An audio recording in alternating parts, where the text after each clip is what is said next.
Bem-vindo a mais um episódio do nosso podcast Carreira entre Verso e Prosa. Eu sou Cristina Voit, psicóloga, executive coach e trabalho com desenvolvimento de carreiras. Eu sou Sônia Cotrim, sou psicóloga clínica e consultora organizacional. Hoje, no nosso podcast, a gente vai receber uma mulher que há mais de 3 décadas atua na linha de frente de gestão, comunicação e entretenimento no Brasil. Formada em administração pela UFBA, tem MBA em gestão empresarial, pós-graduação em marketing em Berkeley, na Califórnia. Ela também é conselheira de administração do IBGC. E hoje ela é CEO da Prêmio Entretenimento há mais de 12 anos. Empresa responsável pela criação e produção do Camarote Salvador, um dos eventos mais icônicos e mais badalados e falados do Carnaval brasileiro. Bem-vinda, Luciana, ao nosso podcast. Muito obrigada, Cris, muito obrigada, Sônia, pelo convite. Eu começar dizendo que eu amei o nome, achei super diferente, né, e provocativo. É porque a gente vai contando história, daí vem um verso, aí vem uma prosa e assim vai. E aí a gente vai se conectando com vocês. Seja bem-vinda, é um prazer ter você aqui. E olhando para a sua carreira, eu queria que você contasse para a gente assim, qual foi um aprendizado marcante lá do início que você traz até agora com você? Nossa, tem um que, vou dizer assim, o primeiro que me vem à cabeça, porque realmente foi uma coisa que me marcou muito. Eu sempre fui mais introspectiva, né? Então eu nunca, principalmente no começo da carreira, né? Então, era uma pessoa mais introspectiva e muitas vezes para entrar em algum argumento eu tinha que sempre me preparar muito e tal. E uma vez não era meu líder direto, mas era uma pessoa importante na empresa, virou para mim e falou assim, você precisa se mostrar mais, né? Eu tinha alguns pares, na época acho que eu era, sei lá, assistente, alguma coisa assim, analista, e tinha alguns pares meus que eram mais falantes, né? Gostavam mais de se colocar nas reuniões, e eu sempre um pouco mais fechada. E aí eu recebi aquilo, né? Aí pensei comigo mesma, eu falei, poxa, se eu tiver que mostrar uma coisa que eu não sou, porque minha forma, minha essência era, né, mais quieta, eu não vou ser feliz, né? Então eu falei, não, eu vou continuar construindo o meu caminho com consistência, né? Da forma que eu acredito que eu sou. E foi assim que eu fui. Então, sempre sem querer mostrar algo que, principalmente naquele momento, eu não era, né? E aí depois alguns colegas até falavam, nossa, então quando a Luciana começa a entrar no argumento, pode ter certeza que ela se preparou muito, né? Então, isso foi uma coisa que me marcou. Eu falei, poxa, será que vai ser mais difícil meu caminho porque eu não sou tão extrovertida? E aí você buscou, né, outras formas, né? Porque você se prepara para argumentar. Não necessariamente é o se mostrar, né? Que muitas vezes é confundido dentro das organizações, né? Mas com o caminhar da carreira, né? Principalmente hoje, aí não tem muito jeito. Não teve muito jeito de não aparecer. Não teve muito jeito, né? E aí os argumentos vêm de uma forma mais não possível. Mas ela chamou a atenção dessa coisa de ser mais introvertida, né? Mas hoje é uma coisa até que eu digo que eu gosto, né? Eu gosto de fazer. Desde que seja algo relacionado com o meu propósito, que seja algo consistente, eu fui me adaptando e hoje é algo que eu gosto de estar mais no front, né? Enfim, meu mercado exige um pouco isso atualmente. É isso que eu ia falar, porque de qualquer forma o feedback foi importante para você até pelo seu mercado, né? Pela sua atuação de comunicação, marketing, né? Toda essa área que você trabalhou exige um pouco, né? Desse... que às vezes quando você pega uma menina, já ter, sei lá, 23, 24 anos de idade, né? Então você fala, puxa, e agora? Mas é bem bacana isso que você está falando, Lu, porque às vezes meus clientes falam, não, eu tenho que falar mais, eu tenho que dar mais isso, porque o mercado exige uma pessoa comunicativa, falante, que se posiciona, se eu não me posiciono, eu já vou estar fora, eu não sou lembrada, ou lembrado, né? Então... Mas a gente precisa encontrar um caminho onde a gente faz presença sem ferir a nossa natureza, sem ferir o nosso jeito, porque esse jeito é que vai conquistar.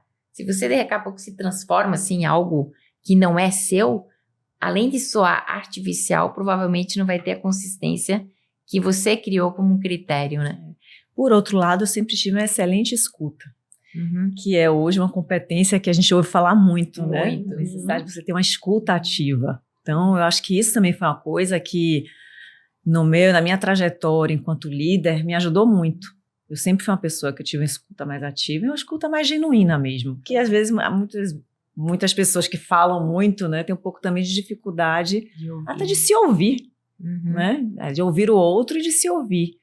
Então, acho que a escuta sempre foi, assim, uma coisa que eu tive na minha vida, assim, enquanto líder. E acho que quando a gente vai se aperfeiçoando em questões de liderança, você vai buscando cada vez mais desenvolver essa competência, né? Quais foram os marcos, assim, mais importantes no seu papel como líder, nesses 20 e tantos anos aí que você tem atuado em cargos de gestão?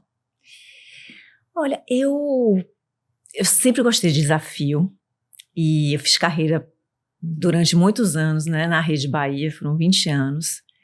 E eu sempre tinha um pouco assim, se eu quisesse crescer, eu sabia que eu tinha que formar alguém para o meu lugar, né? Então, eu sempre procurava preparar um substituto, né, na área que eu estava, para que eu pudesse dar um passo seguinte. E eu sei que isso é um desafio de muitos líderes, né? Aliás, eu digo que esse é um desafio de muitas empresas. Né? Quantas vezes formação do seguinte, né? Formação do seguinte, formação de sucessão. Não é uma coisa tão simples assim. Né? Numa empresa maior, acho que isso às vezes, e também a depender do cargo que você está, isso é até mais fácil, né? Mas também tem muita gente que acaba tendo aquele pensamento de, poxa, eu não vou treinar, não vou formar a pessoa, né, para perder meu lugar. E eu acho que eu nunca tive muito isso. Eu assim, vou formar alguém porque sim, 3 anos eu quero, se surgir uma oportunidade nova, eu quero poder ir, né, poder crescer. E para isso, muitas vezes, você tem que ter alguém para te substituir, preparado para o seu lugar. E aí esse foi um desafio que você acabava meio que colocando na sua meta de gestora. Eu não sei se foi uma coisa tão elaborada, mas foi uma coisa que foi acontecendo. Então, eu acho que isso acabou me ajudando. É aquela coisa de você não guardar o conhecimento só para você também, né? Sim. Acho que é super importante para você profissionalmente e para a empresa também.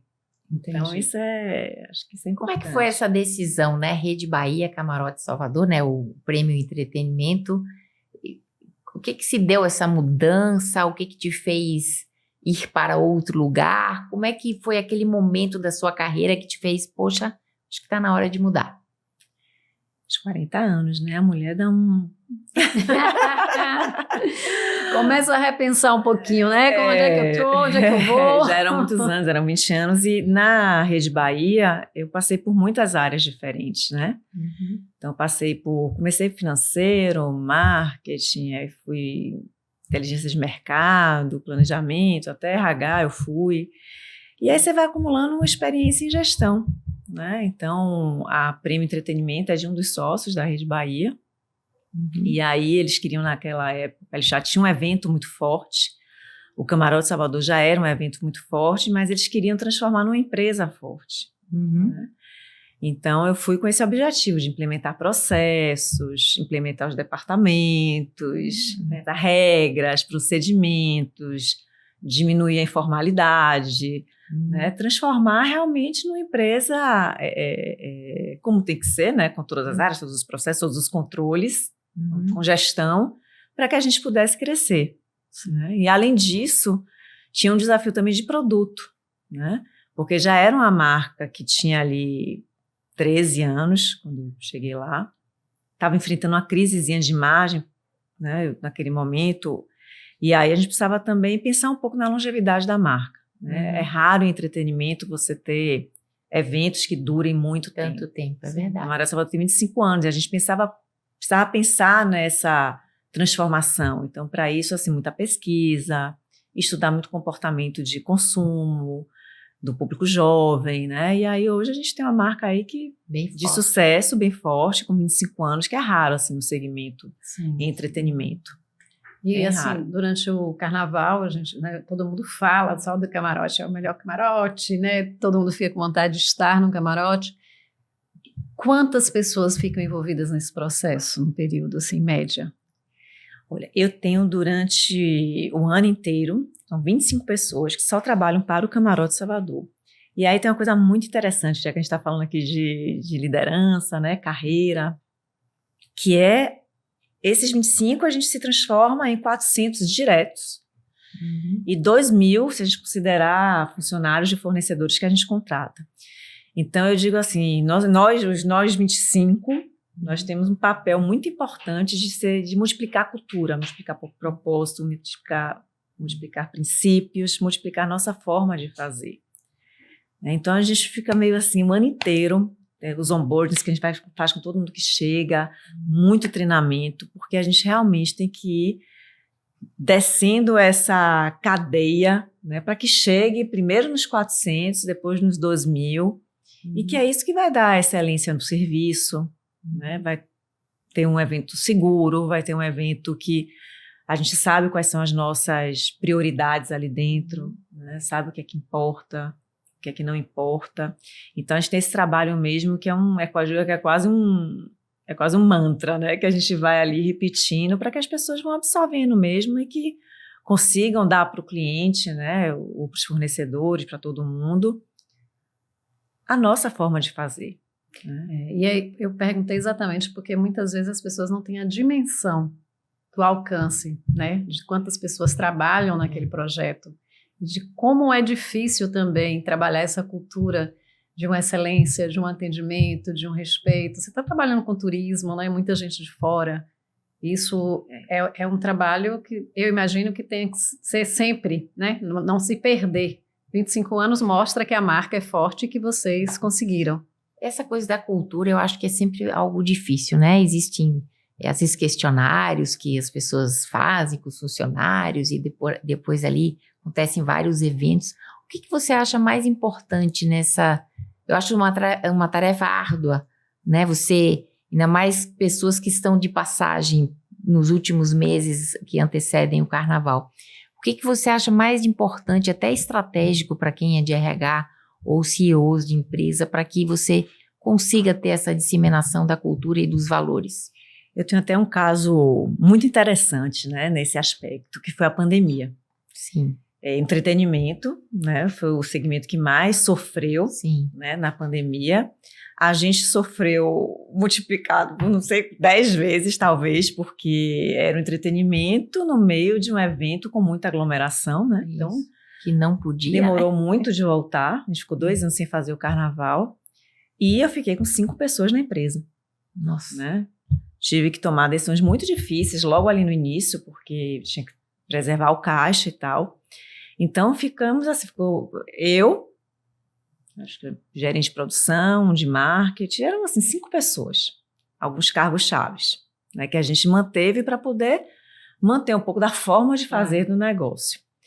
E aí, na hora de retomar, né, eu falava, poxa, a gente tinha uma empresa que as pessoas... Eu não precisava ficar reforçando nossos valores, nossos princípios, porque era um grupo tão unido que já estava ali há uns 10 anos juntos, não tinha turnover, praticamente, que já estava no DNA, né? E aí, de repente, desmantela tudo isso e começa a trazer pessoas diferentes para o grupo. E aí falou, não, a gente precisa fazer um trabalho de revalidar, né, nosso propósito, nossos princípios.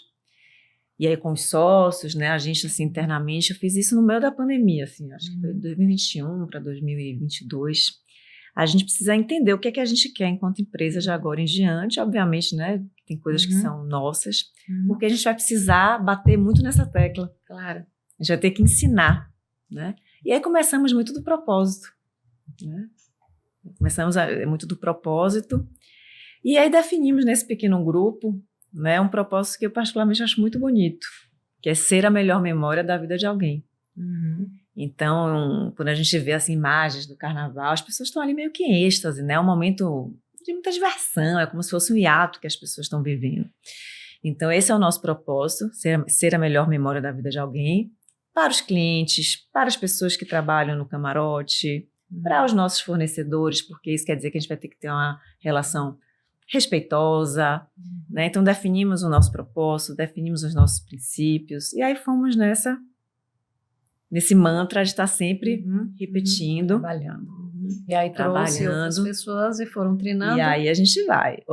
E eu vou lhe dizer, o primeiro carnaval foi em fevereiro de 2023. Eu diria que agora, nós nesse grupo de 25, eu acho que finalmente eu estou voltando a ter um grupo mais assim, coeso nesse sentido. Conectado no propósito. Conectado no propósito. Porque como é difícil.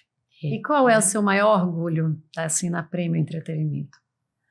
Esses 12 anos, né? 12 anos que você... 12 anos. Ai, são... ou quais, Eu né? acho que não tem, assim, prazer melhor do que você chegar no último dia do evento. Né? Primeiro, assim, ver que foi um evento seguro, né?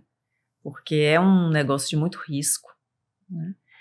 Ver que foi um evento seguro, né? E acho que ver a alegria das pessoas que trabalharam ali, inclusive o meu time fixo, né? E acho que principalmente ver a alegria dos clientes. Né? Então a gente ficou olhando, observando as imagens dos clientes, né? E aquela coisa assim meio de, nossa, estou em êxtase porque estou aqui. Então acho que isso é um pouco que une tudo. Mas eu, sinceramente, chegar no final e dizer, ufa, deu tudo certo, deu né? tudo Eu imagino, certo. né? A Mas tensão isso, que fica, né? esse propósito é muito magnífico, porque eu viajei agora para o Sul, e uma amiga lá disse, nossa, eu fui pro carnaval, fui pro Camarote de Salvador. Eu disse, então você estava no melhor. E ela disse, nossa, que incrível, como eles tiveram cuidado com a gente, com a nossa segurança e a chegada, e lá dentro. Então, quer dizer, uma pessoa que nunca tinha vindo, ao menos, nunca nem participou do carnaval na Bahia, e teve essa receptividade, né? E eu acho que é um propósito que é fácil de internalizar, né? Tem uma alegria, quase que é um pouco a sua missão, provocar isso no outro, né? Não, e quando você fala de memória, você fala de algo que é eterno. Né? Eu falo muito lá, assim. A experiência, você vive, é legal, mas você também esquece. Né? A memória, ela fica. Né? Então, você tem várias experiências positivas na sua vida. Principalmente se for uma memória afetiva, né? Além da foto. Mas você tem várias. Agora, aquela memória mesmo que você guarda para a vida, né? Não são tantas. Então, eu acho muito forte, muito genuíno. E falo assim, todos nos treinamentos, eu faço questão de nos treinamentos, pessoalmente, treinamento com todo mundo, porque eu acho que uma coisa sou eu passar o propósito da empresa. Outra coisa é alguém contratado, até temporário de RH para passar. Então, eu vou em todos os treinamentos, de qualquer nível, faço com meus gestores do lado, e aí a gente vai. Então, acho que a gente passa muita verdade na forma de fazer. E eu não tenho dúvida que isso faz toda a diferença. Lu, eu acho que o Camarote de Salvador tem uma coisa que eu acho que sempre marca muito, passa, além de você ter quando nos conhecemos lá atrás, uma fama de planejamento, de organização. Mas eu acho que hoje no Camarote de Salvador tem uma coisa que sempre é interessante, que eu acho que supera, que é a questão da criatividade. E hoje muita sustentabilidade. Como é esse processo? Sempre tem coisas diferentes, você chega lá, tem uma coisa diferente, esse ano tem uma inovação aqui, ali, enfim. Como é esse processo que às vezes as pessoas, os profissionais, não, mas é porque ela já nasceu criativa, não, é porque ela tem dinheiro, não, é porque as pessoas, como é o processo criativo para vocês fazerem uma entrega com criatividade e inovação? Você falou de planejamento, né? Eu lembrei de um dos princípios, que é planejamento na veia e paixão na execução. Né? Porque para você planejar, mas também você não perder aquela coisa do evento, né? Aquela coisa que seja muito amor, porque também é muito cansativo, então você amar muito mesmo. Mas assim, em relação à inovação e criatividade, é difícil, porque é um produto líder, né? Hoje existe uma concorrência muito grande e a gente tem assim esse desafio de não só se manter como líder, mas de inovar, porque os clientes esperam isso. Isso. Né? E óbvio, como todo produto líder, a concorrência também acaba, né, te seguindo. Então, isso já é meio que quando a gente vai fazer o planejamento, a gente vai primeiro de tudo olhar para fora. E aí quando eu digo fora, não adianta olhar para fora de Salvador. Ampliar, né? Esse Que olhar. já é uma potência quando a gente fala de carnaval, né? Então, é fora de jogo. Então, vamos olhar o que está acontecendo no mundo, vamos olhar o que está acontecendo com as pessoas, né? Com o comportamento de consumo. O que as pessoas estão gostando? Então, isso nos leva a fazer mudanças no projeto arquitetônico. Então, por exemplo, a gente tem um clube, né, que é uma boate, onde tocam DJs, que este ano a gente fez ele semiaberto com vista a mar, porque fomos ver nas pesquisas que o público hoje quer uma coisa que seja mais aberta, principalmente depois do Covid e tal, eles querem uma coisa mais aberta. A gente entende que a gente tem esse privilégio, né, poxa, a gente tem carnaval hoje em São Paulo, tem carnaval em vários lugares do Brasil, em BH, em Brasília, mas a gente tem o mar. Então, A gente tem o mar, então a gente tem que se apropriar disso. Então isso a gente acaba, eu acho que ouvindo muito o cliente, e até assim, em termos de comunicação pública, o que é que a gente vai fazer agora? Porque a gente tem que se manter na vanguarda e tal. Então, eu acho que um monte isso vai no traço da comunicação, na linguagem, tem uma série de desdobramentos, né? Mas é um desafio, mas é a parte mais gostosa. Imagino. É muito gostoso. Planejar o outro ano, né? E falar assim, por que a gente vai fazer de diferente esse ano? Mas eu acho que eu diria assim, acho que ouvir o cliente é muito importante. E isso a gente investe bastante, assim. Nas avaliações, né? Ouvir de verdade, né? Não só o dever de casa de colocar uma pesquisa, né? E tem uma coisa muito interessante, assim, acho que o Maró de Salvador é uma marca amada, né? Uma love brand. Então, é impressionante como as pessoas respondem aos questionários de pesquisa. Isso é bom. E aí, que às vezes, tira pela gente, assim, eles pararam para responder, né? E eles escrevem muito mesmo, eles param para escrever. Que legal. Né? Então, poxa, como é que você não vai valorizar isso? Claro, Você sabe quando o cliente está fazendo aquilo ali, né? Para, tipo, tirar o mérito de alguma coisa, mas você sabe quando tem uma verdade. E essa verdade tem que ser ouvida, né? Tem que ser sensibilizada. Não dá para ignorar. Então, e não é nem só assim, o questionário. Hoje em dia, a tecnologia permite que você faça enquetes a todo tempo para perguntar alguma coisa para o cliente. Né? Então, são vários recursos de pesquisa que a gente acaba usando para também aprimorar o produto.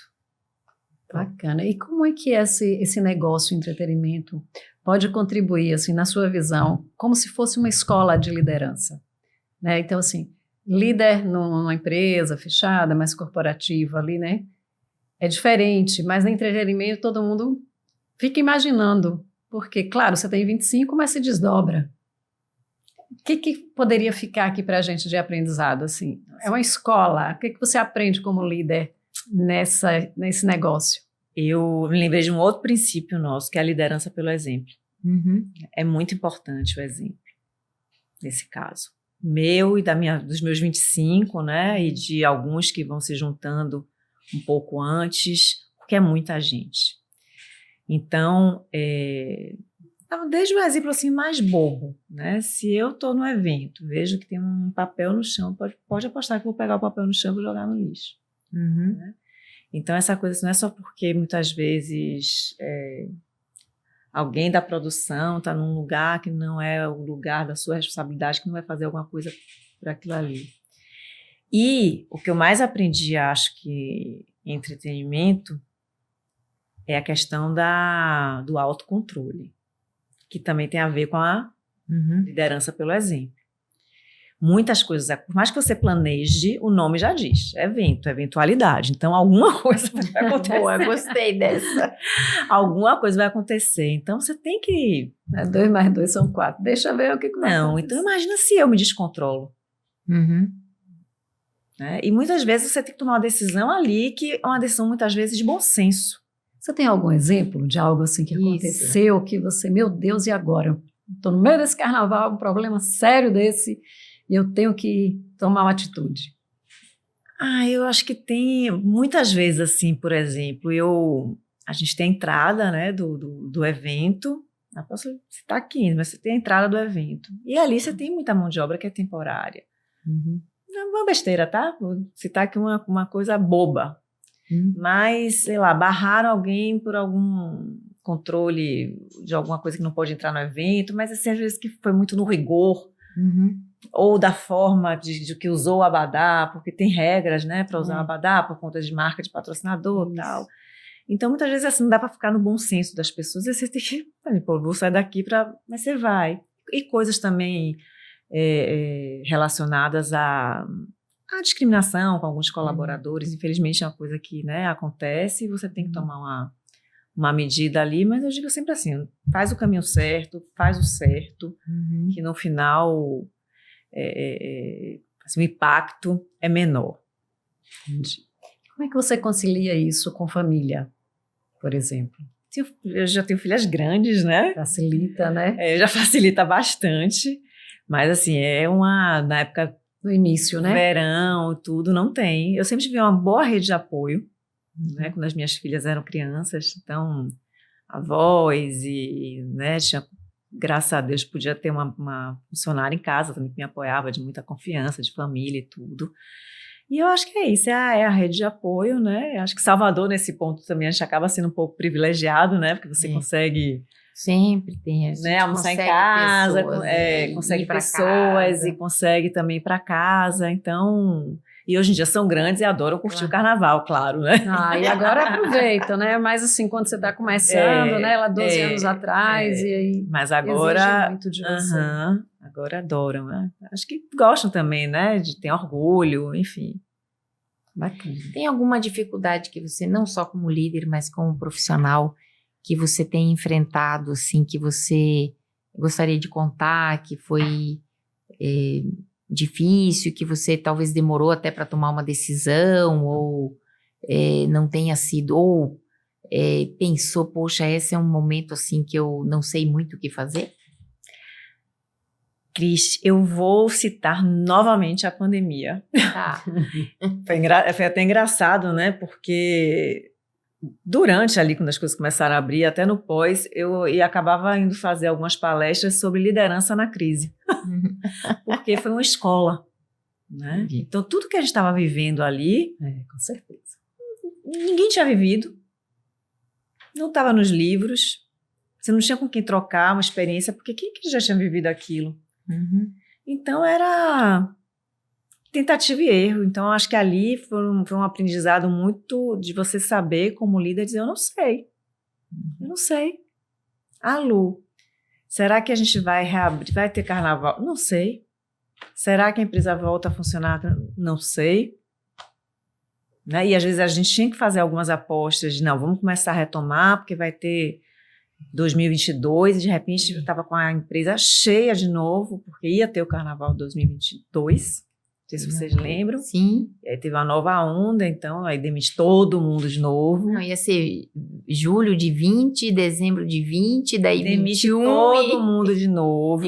Então eu acho que esse período me ensinou assim, dizer, eu não sei, vamos tentar descobrir aqui juntos e sabendo que eu posso tomar decisões que vão estar erradas, né? Ou do time, ou na essência. E eu acho que principalmente a empatia. Né? Eu trabalho com pessoas relativamente jovens, né? Que tiveram que ir para suas casas, muitas vezes ficar sozinhas. Né? Ninguém lá nunca quis aderir a home office. Todo mundo gosta de estar lá junto na empresa. Então, acho que a empatia para entender o momento que cada um estava passando, né? Tiveram pessoas que tiveram perdas familiares, tiveram pessoas que entraram em depressão. Então, eu acho que eu aprendi eu acho que me tornar uma líder mais empática. Né? E acho que trazer essa coisa do social para dentro da empresa. Né? Isso eu acho que é uma coisa que mudou. Como assim? Conte pra gente. Eu acho que assim, esse cuidado com questões relacionadas ao psicológico da pessoa. Né? A gente vem de uma época que é mais ou menos assim, ó, até aqui a empresa entra, né? A partir daqui a empresa não entra. Né? O que está da humanidade, em cima, né? Do iceberg, tinha a história do iceberg, o que está em cima, a empresa, o comportamento, a empresa embaixo. Mas a gente teve que desconstruir um pouco isso. Não, é um limite muito mais claro, né? Hoje em dia, mais novas, poxa, né? Você está com um colaborador que você sabe ali, que conversa com você, que está enfrentando uma questão. Se colocar nesse ou de lugar. Ansiedade, ou de depressão. A empresa está tendo que entrar. Lógico. A saúde mental, né? Saúde mental é pauta hoje nas Uhum. Agora, e aí eu acho que eu acho assim, incrível que, né, a gente está caminhando para que isso seja mais compartilhado e a gente possa se ajudar nesta relação. Mas como é que você vê os limites disso? Que queira ou não, vem, né, compartilha, estou com uma questão de ansiedade, vou para o médico, vou para o psicólogo, essas coisas são mais, até as terapias, eu acho que elas estão mais divulgadas, as pessoas fazem mais e não é mais muito vergonha falar sobre isso. Mas no trabalho, às vezes a gente tem queixas assim de que ou o líder ou própria pessoa da equipe passa do limite que você também fica um pouco sem saber o que fazer. Você vive isso ou tem alguma... Eu acho que assim, eu acho que o caso que mais me vem assim à cabeça é um colaborador que sempre teve uma performance muito boa, né? E começou a apresentar algumas questões. E eu acho que assim, você vê claramente que tinha uma limitação até financeira muitas vezes para buscar esse tipo de ajuda, né? Então, eu acho que chegou a um ponto assim, bom, ou está afetando a performance, está afetando a empresa, vai ter que sair, ou a gente vai ter que conversar. Então, a gente ofereceu ajuda mesmo de uma forma muito transparente, mas ao mesmo tempo tateando, acompanhando, né? E nesse caso especificamente, ele aceitou e a gente foi e acompanhou, enfim. Mas eu acho que é isso, assim, é sempre sentindo o limite também que a pessoa... Mas quando a pessoa traz isso, é porque é quase um pedido de ajuda. E agora a gente tem uma lei aí, né, que é a NR1, e vai ser obrigado mesmo a fazer essas avaliações psicossociais para ter um desenho melhor e esse acompanhamento. Então, claro, tem grupos de trabalho ali que vai precisar, né, e você aplica inventários, e aí você consegue pegar esses comportamentos coletivos, e aí trabalha departamentos até chegar no indivíduo e dar esse apoio. Né? Então, a partir do ano que vem, 2026, é lei. Então, as empresas precisam aplicar, precisam acompanhar aí campanhas de saúde mental, palestras de saúde mental, porque o número é muito grande. O número no Brasil de problemas de depressão, ansiedade aumentou muito. Afastamento no trabalho, enorme o número também. Né? Então, são dados que deixam toda a população e as empresas preocupadas mesmo. Né? Então, a gente tem que fazer alguma coisa. E as empresas têm responsabilidade com isso, porque, como você falou, né, hoje não é mais. Não existe essa separação e não existe deixa em casa meus problemas e vou trabalhar. Né? Então, esse cuidado, essa empatia no papel do líder é fundamental. E aí quando você está próximo, você acompanha, você escuta, você tem como conduzir, né? Orientar, dar um norte para aquele colaborador que muitas vezes não tem. E ainda mais num negócio de altíssimo estresse como é o nosso, né? Porque, eu digo assim, não tem como o carnaval mudar de data. Não. Então, uma coisa é certa, ele vai acontecer naquele período. Bem ou mal, você precisa. E por mais que você planeje tudo, a pressão do tempo, ela tá ali. Não tem jeito. A pressão do tempo tá ali. Então, é uma adrenalina, uma concentração de estresse muito grande. Então, às vezes, você tá vendo assim, é melhor vai para casa, né, dá uma descansada, alguém vem, porque é muito estressante. Sim. Você falou nesse trabalhar com eventos, né? Eu adorei a coisa assim, eventualidades, né? Que acontecem muitas. Você falou do autocontrole, da escuta, da empatia. O que mais que você acha de competência, vamos dizer, comportamental, importante para quem quer atuar nessa área? Todo mundo dá risada quando eu falo, porque eu falo assim, planejamento, processo, pessoas, e eu aprendi paciência. Né? Tem que ter muita paciência. Né? Tem que ter... E eu acho que o mundo hoje está exigindo, né, que a gente... Porque para você ter mais escuta, você precisa ser mais paciente, para você ter mais empatia, saber lidar com as dores do outro, você precisa ser mais paciente. Fazer menos julgamentos antecipados, né? Aí assim, com as inquietações da geração Z, você precisa ser mais paciente. Então, eu diria assim, que paciência é o seu lema. Paciência é o meu lema. Nem sempre a gente consegue, né? Claro. Mas, no geral, pelo menos assim... E eu sempre tive, assim, minha experiência com evento, antes de eu entrar, sempre, para mim, parecia uma coisa muito... como se as pessoas ficassem muito nervosas e estressadas, mas muitas vezes sem ter um motivo, sabe? Como se fosse uma certa histeria naquilo ali, né? Como se fosse um corre. E eu trabalhei no oposto disso. Então, eu detesto isso. Detesto o clima, assim, de histeria no evento. Se alguém da minha equipe agindo assim, vai tomar um puxão de orelha. Porque não dá. Porque se acalma e vamos resolver. De novo, se acalma, respira. Ou é respira, ou então assim, bota a cabeça no travesseiro, coloca a cabeça no travesseiro, no dia seguinte a gente conversa. Ou então, quando não dá para ter a noite no meio, respira. Respira. Engraçado que isso que você falou me lembrou uma certa feita, eu ainda no RH dentro de empresa, e eu dizia, nossa, acho que é moda ser estressado. Porque as pessoas ficavam, eu disse, eu não sei, eu acho que as pessoas mais estressadas, eu acho que as que estão com menos problemas. Porque assim, parecia que esse frenesi, o estresse, porque eu tô aqui, porque isso aqui. E assim, gente, não cabe mais muito isso, porque senão você também começa a criar no seu entorno cada vez mais estresse e aquilo vira um efeito borboleta, né? Exatamente. E aí, de novo, a liderança pelo exemplo. Exato. Né? E é impressionante como isso é real, né? Muito, muito. E é difícil, né? Um exercício de você. Eu tenho que dar o exemplo, mas eu quero estes exemplos, né? Eu quero esse tipo de comportamento aqui na empresa, então eu espero que todos façam. Então, isso é um exercício são coisas diário. Tão pequenas. Outro dia, numa reunião de diretoria executiva, aí um dizia assim, não, é porque o que você está falando está reverberando na sua equipe para a minha equipe. Que não era nem tanta intenção assim da pessoa desqualificar, mas acabou gerando o efeito borboleta, uma desqualificação para outra equipe, né? E no processo de comunicação. Então, você vê, como você disse, né? Como faz parte o que a gente fala, como a gente age. Isso vai conduzindo as pessoas. Nem sempre assim, é fácil, né? Não. Não é fácil. Agora, a gente vai amadurecendo. Né? A gente vai amadurecendo. Tem coisa que não vale mais a pena, né? Estressar tanto. Exatamente. Você estressa com que realmente você precisa estressar. E a forma que você vai estressar também faz toda a diferença. Faz toda a diferença. Aqui no podcast a gente tem um marco, né? Uma pergunta que é assim, qual foi aquele erro, né, que aconteceu na sua vida que você não gostaria de repetir, mas também ele provocou em você mudanças, né, no seu processo de ser líder? Olha, eu acho que tem assim a questão, vocês mulheres vão me entender, eu acho que tem a questão de você respeitar muitas vezes sua intuição. Né? Então já aconteceu assim comigo de ter situação com um funcionário que havia ali um desvio de conduta, né? E eu acho que eu não fui rápida. Eu acho que não fui rápida na decisão que eu tinha que ter, né? Esperei. Para não ser injusta. Para não ser injusta. Só que apareceu pior na frente. Né?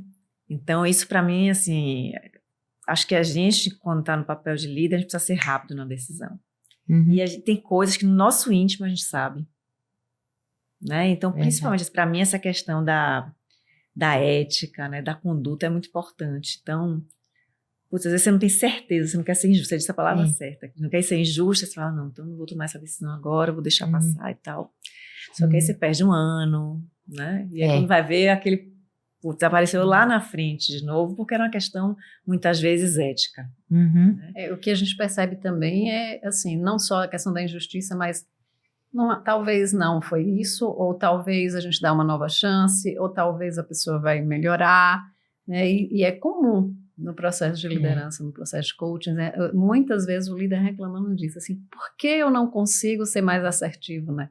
Naquela hora e falar, chega, porque o desgaste vai existir depois, né, para os dois lados. Acho que trouxe aí uma questão bem interessante nesse. Porque quando é uma questão de uma competência que você sabe que você vai conseguir desenvolver, para mim isso é um desafio. Né? Você tem aquela pessoa ali que, não, você vai desenvolver aquilo.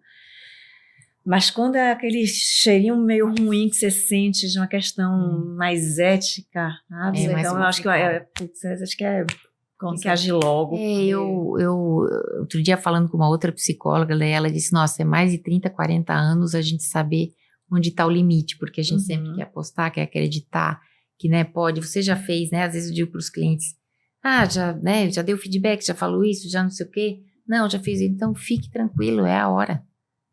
Não só você não quer, como ele também não quer. Só que a gente custa acreditar que alguém não está vendo o mundo como a gente vê, né? E por que que não está acreditando nesses valores ou por que que não está agindo dessa forma? E existem pessoas assim, e é isso mesmo, né? Isso é complicado. Vocês me fizeram agora fazer uma reflexão, né? Que é... Normalmente, nossa virtude é também nosso maior defeito, né? Eu falei da paciência. Isso. Né? Então, às vezes é a virtude demais, que eu né? acho Sem que eu dúvida. tenho, mas às vezes só que a gente vende. Quando você está no RH e tal, você sempre acredita, tem a boa fé, né? De conseguir mudar e tal. Só que quando você está no papel na diretoria executiva, isso é a reflexão que eu faço. Então, eu acho que essa rapidez às vezes as na pessoas- decisão ela precisa ser maior. Isso, porque às vezes as pessoas não querem mudar e não vão mudar. Você é que tem esse desejo, a pessoa não. Então, acho que esse é eu sempre acho que é um limite tênue. A gente fica um pouco na linha ali, você Gera injusta, dúvida, né? Gera dúvida, mas sim, assim, com eu tenho, certeza. acho que nos últimos anos, assim, com os meus clientes, não, é isso mesmo, e fique tranquilo, tá tudo bem. Porque é difícil tomar essa decisão, muitas É. vezes. E a depender do vínculo que é criado, né? Depender da equipe. São vários fatores que envolvem, né? Um grupo no trabalho. Mas no meu negócio especificamente, eu tenho empresa que ela é perene, né? Então tem planejamento e tem ações que elas vão de um ciclo para o outro, mas ela tem um evento, que tem um prazo que eu preciso gerar resultado para Exato. aquele ciclo. Uhum. Né? Exatamente. Essa questão da agilidade na decisão, ela acaba sendo Impacta, super né, importante. o seu resultado, com certeza. É. Pronto, né? E agora a gente está finalizando. Uma frase, um verso, uma poesia que marcou a sua carreira, ou que está marcando, ou que você quer deixar aqui para as pessoas que estão nos assistindo. E tem na verdade, é um diálogo, né, que tem no filme Alice no País das Maravilhas, né, mas que é até uma mensagem, assim, de gestão, que é aquela, como é? Que é um diálogo de Alice com o gato, né? Sim. Mas a mensagem é a seguinte: quem não sabe para onde vai, qualquer caminho serve. Né? Então, quando você sabe o que é que você quer, onde que você quer ir, onde você quer chegar, eu acho que isso facilita muito e atenua muito os nãos que você vai precisar dar na sua vida, né? E como também ajuda você a focar num propósito, né? No que você quer construir. E tem muito a ver também com uma coisa que eu acredito bastante, que é planejamento, né? Eu acredito assim muito. Muita coisa que sempre me acompanhou na minha carreira. Então eu gosto muito dessa frase. Uso ela com muita frequência, inclusive. Maravilha. Obrigada, Luciana. Agradeço. Foi ótimo. Maravilhoso. E aí fiquem com essa frase, né, gente? Ó, reflita bem nas escolhas, porque isso é muito importante, né? Faça seu planejamento de carreira como líder. É isso aí, até para dizer o não. Isso, para dizer fica o não. muito mais fácil, mas obrigada. Nós que agradecemos. Obrigada, Sônia, obrigada pelo convite, um prazer. Prazer foi Obrigada, nosso. Lu. Tudo de bom.